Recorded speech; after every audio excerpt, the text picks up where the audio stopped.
Vocal for લોકલનો મંત્ર ચરિતાર્થ કરતી સખી મંડળની બહેનો. સ્વદેશી મેળો સોનગઢમાં સખી મંડળની કાપડની થેલીઓ બની આકર્ષણનું કેન્દ્ર. સોનગઢ રંગઉપવન ખાતે આયોજિત સ્વદેશી મેળો 2026માં કાપડની થેલીનું પ્રદર્શન ખાસ આકર્ષણનું કેન્દ્ર રહ્યું હતું. મા કાળીમાં સખી મંડળ દ્વારા તૈયાર કરાયેલી આ કાપડની થેલીઓ પ્લાસ્ટિક મુક્ત ભારત અભિયાન સાથે સંપૂર્ણ રીતે જોડાયેલી છે. માધ્યમો સાથેના સંવાદમાં મા કાળીમાં સખી મંડળના પ્રમુખ શ્રી મનીષાબેન બી પાટીલે જણાવ્યું કે આ કાપડની થેલી પર્યાવરણ હિતૈષી અભિગમ સાથે મહિલા સશક્તિકરણને પણ પ્રોત્સાહન આપે છે. દરેક થેલીની ખરીદી સ્થાનિક સ્તરે મહિલાઓને આવક પૂરી પાડે છે અને તેમના માટે સ્વાવલંબનના અવસરો ઊભા કરે છે. અમારું જૂથ કાપડની થેલીઓ તૈયાર કરીને રોજગારીની તકો ઊભી કરે છે. આથી મહિલાઓ પગભર બને છે અને પર્યાવરણ માટે પણ ફાયદાકારક છે.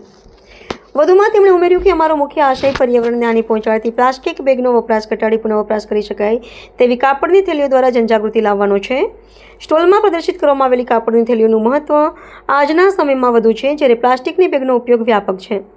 નોંધનીય છે કે સ્થાનિક ચીજવસ્તુઓ પર્યાવરણ સંરક્ષણ અને મહિલાઓના સશક્તિકરણનો સંદેશ આપતા સ્ટોલ સ્વદેશી મહિલાનું કેન્દ્ર છે, જેના માધ્યમથી સ્થાનિક સ્તરે જાગૃતતા પણ વધે છે.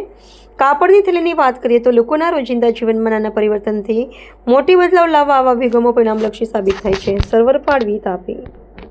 મારું નામ મનીષાબેન બી પાટીલ છે. હું મા કાળી સખી મંડળની પ્રમુખ છું. હું મારી બહેનો દ્વારા આ કાપડની થેલીઓ બનાવી એમને રોજગારી આપું છું.